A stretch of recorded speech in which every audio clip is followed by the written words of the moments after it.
Watching the Orioles.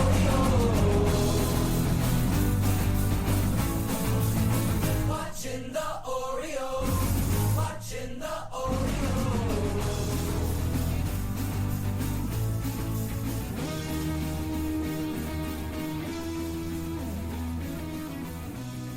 Welcome into Bird's Eye View. When it comes to the Orioles, this weekly podcast is your official source for a lack of insight and for baseless opinion.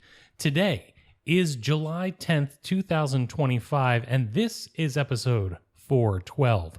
My name is Jake English. And I'm Scott Magnus. And on any other episode of this here show, you would hear the same formatted content. We would go through a little bit of preview of what we'd talk about. We would go through our regular segments. We'd talk about our drink of the week. We'd laugh through the misery of the medical wing. We would go segment by segment, whether that be around the bases or fantasy boss or good and bad the ugly. And dear listener, we don't have that for you this evening. Why? Why, you say?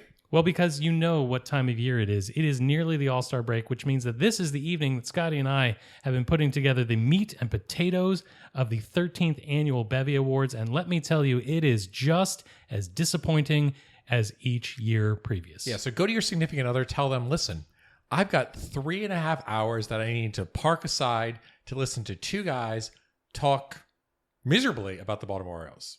All joking aside, I think we'll probably end it at 1.5 or 2 hours this year. Hey.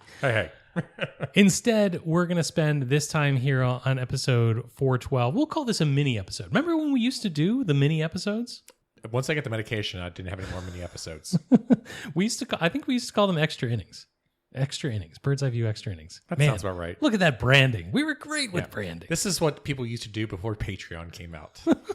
We used to do things for free. In our day. We used to do it for fun. Yeah. But as we were together, we thought, let's at least get together and talk about the here and the now. And let me pull the curtain back. Do we have to? Do we have? Welcome to Bird's Eye View. Let me pull the curtain back. One of the things we discussed in the bevies, or will discuss in the bevies, I don't know how to do verb tenses right now.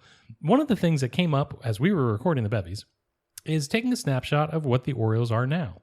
And we were looking at that as the team that had just finished 90 games. However, today, here on June 10th, the Orioles swept a doubleheader and are now 8 games under 500. 8 games. All right. We got this. I'm going to ask you, Scotty. I'm going to ask you. Is there a threshold? Is there a threshold that the Orioles can reach for you to feel like maybe the doom and gloom in your heart, and I'm not saying that doom and gloom is not justified. Is there a threshold that they can reach where you can say, maybe I was wrong? No, it's over. And has been for months. Yeah, I mean, it's so close. Like, that's the disappointing standpoint. Like, you're so close. If we were going into the All-Star break and they were, 2 games out of 500, I'd be like, it's probably not going to happen, but it could happen. And I think you're looking at teams like the Royals, for example, grappling with this kind of issue of we're slightly under 500. We've got a lot of talent. We've spent a lot of money. Do we go for it? And the Orioles are just slightly below the Royals by a few wins, but those few wins really matter.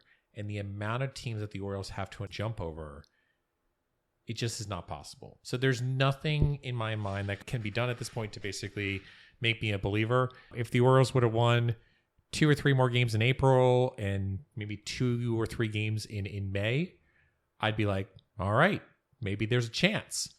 But as of now, no, there's nothing that can be done for this season. I'm going to say something disappointing. Yeah. If the Orioles had won, let's call it 4 more games in April. Yeah.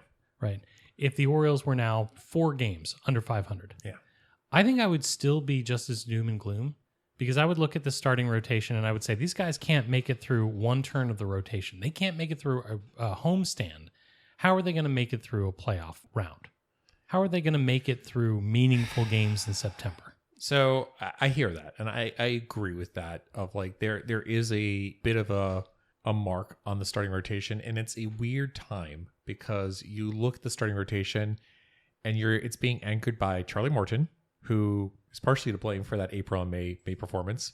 It's being anchored by Dean Kramer, and it's being anchored by Trevor Rogers, who we completely wrote off as a podcast. No, my friend, that was you.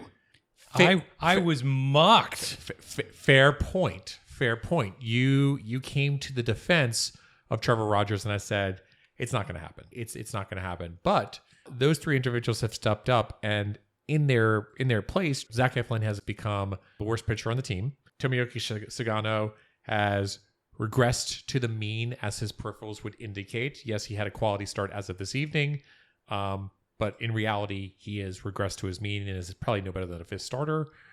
But yeah, you're absolutely right. But I think coming back to like the disappointment standpoint, I think if the Orioles were 1 or 2 games below 500 and they were 3 or 4 games out of a playoff spot, I think you would be saying, if we can keep it close and we can get back Grayson Rodriguez and we can get back Kyle Bradish, and if Zach Eflin returns to form, we're in a no different position than we were last year going into the wildcard series against the Royals.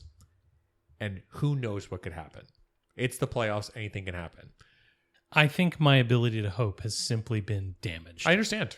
And so it should be as a Baltimore Orioles fan.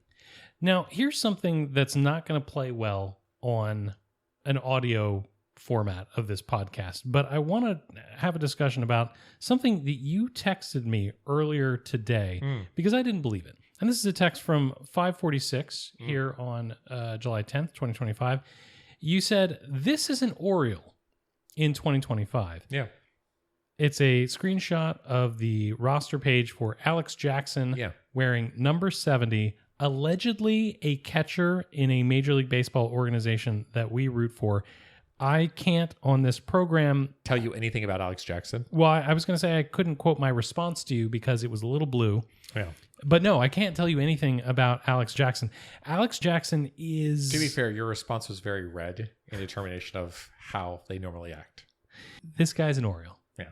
This guy's an Oriole. And again, a 29-year-old journeyman catcher and 300 plate appearances in his career.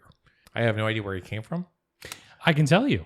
Okay. In 2019 and 2020, all the way through the 21 season, he played for Atlanta. Sure he did. He played 4 games in 19, 5 games in 20 for both teams, the Braves and the Marlins. Yeah, sure he did, of course. He played 52 games in 2021. Of course he did. He's been with Milwaukee and most recently Tampa Bay, where he played 58 games with that team last year. So he in essence has bounced around all small market teams outside of maybe Atlanta not being a small market team, but in reality is still a compensatory pick team. He's trying to catch them all.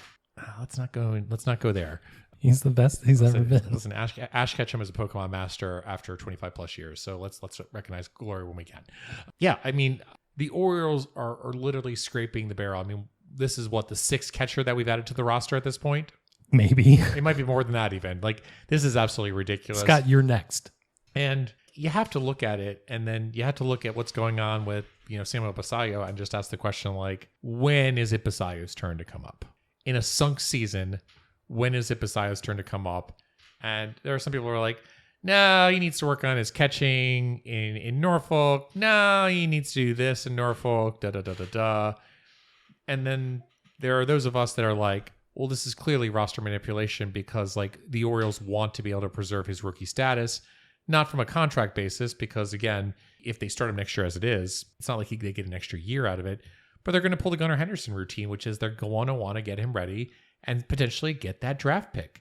And the whole reason the draft pick was put in to the contract by MLBPA was to prevent this exact situation. Be like, well, this will prevent people from holding people out for 6 weeks and then putting them on the roster. And how teams are just like, that's fine. I'll just kind of hold them out the entire season up until August and September, keep their rookie status, and then take it into next year because there's always a loophole. Especially when unions are involved. There's always a loophole. I'm so glad that you brought up Gunnar Henderson. Yeah. Because I have a question for you. Sure.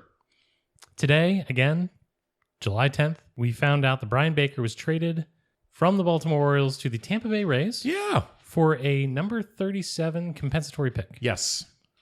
Now, the number is not exactly the same, but if my memory serves correctly, that's about where the Orioles drafted Gunnar Henderson. Yeah, I think it was 32? 32, 33, something like Yeah, that. somewhere around there. So is it possible, Scotty, that the Orioles traded Brian Baker, that Brian Baker, the same Brian Baker that we're talking about, for a possible Gunnar Henderson? That's not even the story. Okay, what's the story? The story is, and this is getting into dark ages Orioles baseball once again. And I don't want to steal the spotlight from The Verge because, again, you guys should be listening to The Verge. They're a great podcast, great guys. But the Orioles, by doing this, obviously get a draft pick. But more importantly, they have the most amount of slot money available in the MLB draft compared to anybody in history. So they can go over $20 million in terms of spending on this draft with their slot money and the 5% overage standpoint. So the Orioles have a 19th pick. They have the 30th pick. They have the 31st pick. They have the 37th pick. They have the 58th pick. And they have the 69th pick. Wow. The Orioles, theoretically, in that kind of 30 range, could go to someone that is, and Dan Sanchez was talking about this, but I completely agree with him. And this is something that I was looking at and thinking about as well. They can go to a player that slips out of the top 10 and falls into the late teens, give them a call and say, hey, you slipped. We think you're a top 10 talent. We'd be willing to pay you like a top 10 talent. We're going to pick you at 30 and we're going to pay you like a top 10 talent. And I think they've got to do that with a high schooler. They can't do that with a college person. They've got to do that with a high schooler. And the high schooler is going to say, sure, I'm going to tell every other team that I am not going to sign with them unless they pay me X amount of dollars. And they could get a top 10 talent at level 30 with the amount of money. This is like trading up in the NFL draft. So they have the ability to trade up. Now, some people are going to come back and complain about this and be like, well, that's still ridiculous because you're just playing for 2029 or 2030 or 2031. But again, I skeeted about this earlier. In 2023, the Orioles, with one of their compensatory draft picks in the 60s, drafted Jackson Bowermaster. He was the 11th prospect in the organization once he was drafted. And the Orioles took him and Horvath and traded them for Zach Eflin. Major league talent. It's certainly probable that looking at all this draft capital that the Orioles are going to be pulling into their roster, that they're going to go potentially into the offseason or even maybe next trade deadline in 2026 and say, okay, we're going to trade someone that we just got in the top 100 who is potentially a top 200 prospect for Major League Baseball talent. I don't understand this mindset, which is, oh, well, let's not get draft collateral. Let's just react in the moment to having Major League Baseball talent. That is like what Dan Duquette used to do. And again, that is the way that you run a baseball organization for 3 to 5 years. This team and this organization wants to run an organization for 10 to 15 years. They're eventually going to have to spend in free agency. And that's the biggest gap. But at the end of the day, they have to do like other organizations. Do you think the Dodgers are not going to do something similar?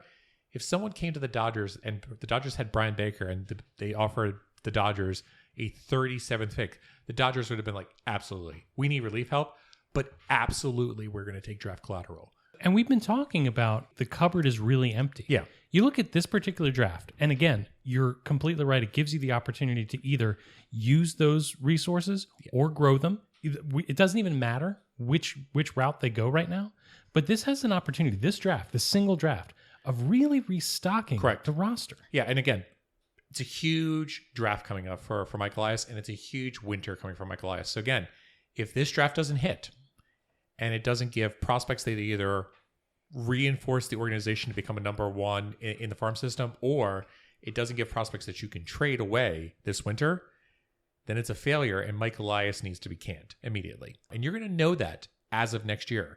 We're already starting to see this with, we'll call it last year's 2014 draft. Vance Hennicutt is absolutely abysmal, and he was your first-round draft pick last year. He is not a first-round draft pick, so the Orioles skunked in 2024 on the draft. If the Orioles skunk again on the 2025 draft, Mike Elias is done. It's as simple as that. He's done.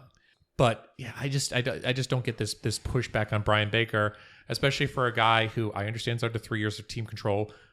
But the comments also that we've made through the season is There is nobody in the bullpen right now that has options. Nobody. Do you really want to go next year in with Brian Baker again with 0 options? And if he enters into another funk area, you're like, what are we going to do with him? No, you take the opportunity to take the draft pick and you go and find relievers. Relievers can be bought. Relievers can be extended. If you want to go get and extend out Sir Anthony Dominguez before you're trading him, you could do that right now if you wanted to. But Brian Baker, no one at the beginning of this season, and no one through the rest of the season, even when Brian Baker was good, would have ever said, I can't believe the Orioles traded Brian Baker. This is just people upset with Elias to be upset with Elias. Well, and the thing is, we've seen what happens if you don't do this in Cionel Perez. Right? Brian Baker has turned himself into a very serviceable reliever. That's great. But the thing is that it's tenuous. Yep. He has a lot more He's a 30-year-old relief pitcher. Yeah, he's a lot more of a track record of being terrible than he does what he's doing right now. Which again, and you and I, we have audio of this for years. We've been rooting for Brian Baker. We wanted Brian Baker to do well. I'm not sure if I would go that far, but you posted out this morning. You skated out that you were going to remember him because of that interaction with. He's always had that fiery personality. Love that about him. Love that about him. The chirp. Love the fiery personality, and you can see him like when he gets a big out, he gets really excited about it. However, in big moments, I think back to that playoff, him giving up the home run. There are certain moments where he falters, and like I said, he does not seem like he's a high leverage guy to me. He has moments, but I wouldn't say he has that Felix Bautista aura. I don't get it. I hope for the best for him. I know he's going in division. Like I don't understand this. They're trading him high. Yeah. He's in his Chaz Rowe era. Yeah. He's going to be a really effective reliever for a period of time. And what and were then you it's going to be over. And what were you expecting back? Are you expecting to be like, we're going to trade Brian Baker to a team and some team is going to give us major league ready starting pitching? Remember, that's not the way this works. Remember, it's our trash for their treasure. It's not and we make fun of other fan bases for this. We're like, oh, we're not going to give a Felix Bautista for nothing. It's just like, it's a two-way street. If we want to be critical of other fan bases, that's fine. But look yourself in the mirror and think about it as well. Be like, this is actually a really good deal for the Baltimore Orioles. This was a coup. And if we're really upset about a relief pitcher that is having a great season, but easily could fall to earth and is probably at best a 7th inning guy, I'm not bothered by this whatsoever. So, hey, it's been a good day for the Baltimore Orioles. They won 2 baseball games. They made a trade. And then there was news that came out. We're going to go to the medical wing because it's time for a checkup. Time for a checkup. Chase McDermott came out of the ball game in Norfolk tonight with right elbow discomfort. Okay. That's terrible for him. Yep. I want to say this as delicately as I can. This keeps happening. I'm not sure. Chase McDermott was the guy that you're going to pin your hopes on. Yeah, I'm not sure that's a loss.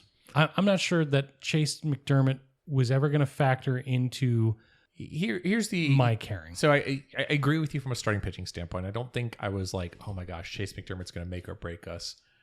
But like these are the players that you look at going into next year. Like if you're getting rid of a Brian Baker, maybe Chase McDermott needs to go into a pen spot sooner rather than later. So I'm disappointed to see one of our top pitching prospects, which is an issue, go down with an injury. And again, this comes back to the draft again, which is Mike Elias has a lot to show from what he's going to draft because the cupboards be bare. Well, I think one of the things you're overlooking, and I don't mean to be critical about it, but when it comes to Please be critical. When it comes to the bullpen, there are 3 absolute fireballing relievers that are set to come back to the Orioles. Okay. Grayson Rodriguez, Kyle Bradish, and Tyler Wells. And if those 3 guys never start again, what a bullpen they would make. Yeah. So, I mean, here's to you, Brian Baker. I've called for your DFA before in the past. I can't believe the Orioles got a draft pick for you. Yes, you had a really nice half of a season with your changeup. If you continue doing that for the next 3 years for the Tampa Bay Rays, hats off to you. I don't expect it to continue. We got Bert Suarez coming back soon. Yes. And by Big soon, Al. I mean next several years. All right, so All right. it's been a day. I would call it more ups than downs. Again, look out soon for the 13th annual Bevy Awards to hit your ear holes directly from this feed. In the meantime, thanks for sticking with us through these, we'll call it extra innings, this mini little episode 412. And with that, Baltimore and beyond, I'll bid you all a fond adieu. Good night, Baltimore. Be safe out there, and let's go O's.